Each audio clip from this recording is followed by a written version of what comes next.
Гледате вестите на Сител. Во студиото со вас, Маријан Ников. Добро утро, вести во 8. Обвинителството им одреди 30-дневен притвор, наведе директорот на комунална хигиена и на управителот за смет во предпријатието поради сомневање за загрозување на животната средина со отпадот во Скопје. Директорот си даде и оставка од функцијата. 30 дена притвор добија и директорот на комунална хигиена Сабахадин Рустеми и раководителот на секторот за отпад Аким Сейти. Судија на претходна постапка го прифати предлогот за притвор на обвинителството дека можат да влијат на сведоци или да го повтара делото, односно загрозување на животната средина со отпад за кои се сомничат. Директорот Рустеми си поднесе оставка од морални причини. Според неговиот адвокат, оставката не ја дава зашто се чувствува одговорен за ситуацијата со сметот во Скопје, туку да не влијае врз истрагата. Овата оставка е по советување и координација со нас како бранители.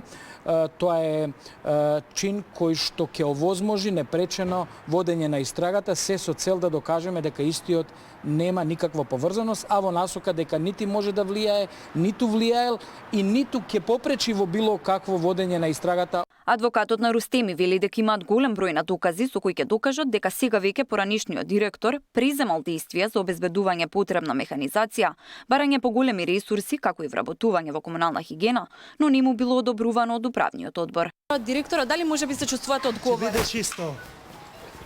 Ме сакам сите, и тие што ме сакат, и тие што не ме сакат. Со реакција се јави и се уште актуелната градоначалничка на Скопје Данила Арсовска. Во режија на МВР на Мицкоски за приведување на директорот на комунална хигиена, заборавиле на диктаторот да му кажат дека сега нема кој да подпишува во предпријатието, за да можат и со тие неколку камиони што не успеале да ги саботираат, да се собира отпадот, напиша Арсовска на Фејсбук. Директорот Рустеми беше поставен на функцијата од градоначалничката Арсовска на почетокот на годинава. Обвинителството го товари и него и Сейти за загрозување на животната средина со отпад, а зависно по кој член се товарат, казната затвор, доколку се утврди дека се виновни, е од 1 до 10 години затвор. Според обвинителството, заедно постапиле спротивно на законот за управување со отпад, со што возможиле во теков на месецот да се создадат мали депонии на јавни и сообраќајни површини, со што предизвикале оштетување на квалитетот на воздухот, почвата и водата, како и здравјето на луѓето. Тамара Дичевска, Сител телевизија. Дивите депонии предизвикани од незадоволителното ниво на комунални услуги од страна на операторите се главна причина за огромната количина пластичен отпад што плови по реката Вардар, велат од Министерството за животна средина. И додека од Министерството бараат од градоначалниците и предпријатијата поголема ажурност за водните текови, полицијата во Тетово веќе трага по виновниците за ваквата состојба.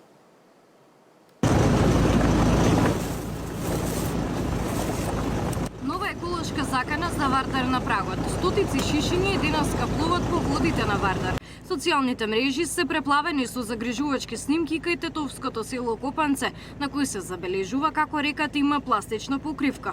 Од Сдруженијето млади правници алармираат дека инспекторите мора да излезат на терен и да проценат дали е сторено кривично дело. Колку инспекторите кои ќе излезат на терен, затоа што според законот мораат веднаш да излезат на терен, а доколку видат дека постои сомневање за сторено кривично дело, тие сега по службена должност можат да го пријават тоа во јавното обвинителство, или доколку не постои основ за кривично дело, тогаш тие самите да постапат согласно законите. Состојбата со реката и во Скопје не е поразлична. На Пладнена патките друштво во водата им правеа пластичните шишиња. Скопје ни предупредуваат дека отпадот од Копанце ќе стигне и до главниот град. Затоа бараат институциите веднаш да постапат. Надлежни се одговорни за тоа, ние што да кажеме. Штета, жал. Изгледа ужасно и Вардарот е прљав. Мислам дека не доликува на ваков град, посебно Скопје познати по Вардарот и по чаршијата. Очигледно дека народот нема свест. Мислам дека треба построги казни, само така. Прво треба ние самите да се запрашаме како народ, што правиме, бидејќи Сегден издржавата е полно со ѓубре, полно со отпадоци, така да тоа е сепак човечки фактор. Комуналните предпријатија не си ја вршат работата, затоа е дојдено до оваа состојба, велат од ресорното министерство. Причините за ваквата состојба се должат на незадоволителното ниво на комунални услуги од страна на операторите, особено во руралните средини. Во овие подрачја е евидентирано присуство на помали или поголеми диви депонии на јавни површини, за чија санација и контрола се надлежни единиците на локалната самоуправа и општинските инспекциски служби. И додека од министерството бараат од градоначалниците и предпријатијата поголема ажурност за водните текови, полицајците од Тетово веќе трагаат по виновниците за оваа состојба. СВР Тетово презема соодветни мерки и активности за откривање на сторителите и начинот како е настанато толково количество на пластичен отпад по течението на реката, со што е предизвикано нејзино загадување. По расчистување на случајот ќе биде изготвен соодветен поднесок. Габриела Лескова, Сител телевизија.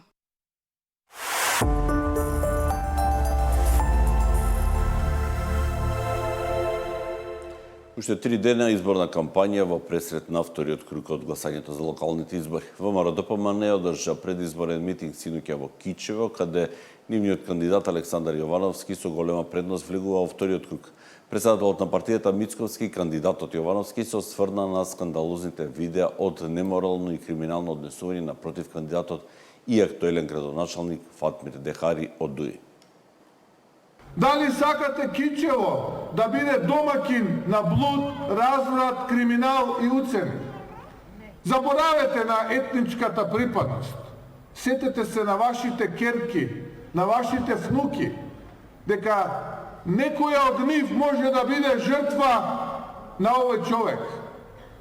Затоа кога ќе го имате пенкалото во рака, верувајте во вредности, не во басни, не во приказни. Заборавете на нешто што некој ви кажува дека се случило пред 4, 5, 6 децени. Верувајте на оние кои што ви кажуваат што ќе се случува за 4-5 децени од денес. Заборавете на оние романтични приказни што некој ви ги кажува за некое измислено минато кое што никогаш не се случило. Верувајте на иднината која што сите ние заедно, македонци, албанци, турци, роми, срби, власи, бошњаци и останати ќе ја градиме. Какви снимки слушавме, какви видовме. Верувајте, пак ќе повторам, не сакам никого да нападнам, меѓутоа ние како граѓани тоа не го заслужуваме. СДСМ докажа како се работи во Лозово, кога сегашниот кандидат менаџирал со општината, вели председателот на партијата Филипче. И тој потсети дека токму во тие 4 години од 2017 до 2021 били изградени нова општинска зграда Градинка парк. За разлика од тогаш, сегашната власт ја уназадила општината. Активност имаше и кандидатот за градоначалник на Крушево Томе Христовски, кој вети низа проекти. Со актуелниот градоначалник буквално ништо не се случува. Никаква инвестиција, никаква капитална инвестиција, никакво продолжување на близу 50 на проекти кои што во тоа време останаа незавршени. Така да сум прилично сигурен дека граѓаните ќе може да ја почувствуваат разликата, знаат што значи да имаат градоначалник кој работи отворено, транспарентно, која предува општината, кој го прави животот полесен, попријатен и поубав тука, каде што своје место наоѓаат и младите, пензионерите, земјоделците, сите категории на граѓани кои живеат во оваа општина, наспроти ова што сега се случува изминатите 4 години, а тоа е апсолутно ништо. Најмалку во секое населено место најавувам уште по еден капитален проект, горлив проблем на нашите сограѓани. Дали тоа е водоснабдување, реконструкција на училишта, водоводи, канализации, пристапни патишта, сето тоа ќе биде со нас.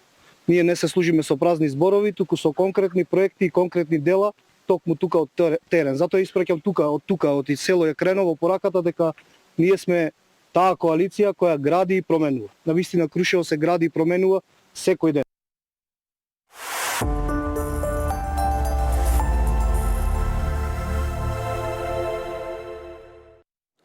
6,7 милиарди евра тежи буџетот за идната година кој Министерството за финансии ќе му го предложи на собранието. Планот на владата е да потроши околу 150 милиони евра повеќе од оваа година. Се очекуваат приходи од 6,1 милиарда евра, што ќе резултира со буџетски дефицит од околу 600 милиони евра, што е за 3,5% од БДП, половина поен помалку од оваа година. До приходите ќе се доаѓа со намалување на сивата економија, поефикасна наплата на даноците, како и силна дисциплина во трошењето и голем рез на несуштинските трошоци. Очекувањата се идната година економијата да порасне за 3,8%, а инфлацијата да се стабилизира на 2,5%. Буџетот за 2026 година ги опфаќа сите клучни политики што ќе се спроведуваат во наредниот период, со јасна цел забрзување на економскиот раст, паралелно со постепена фискална консолидација.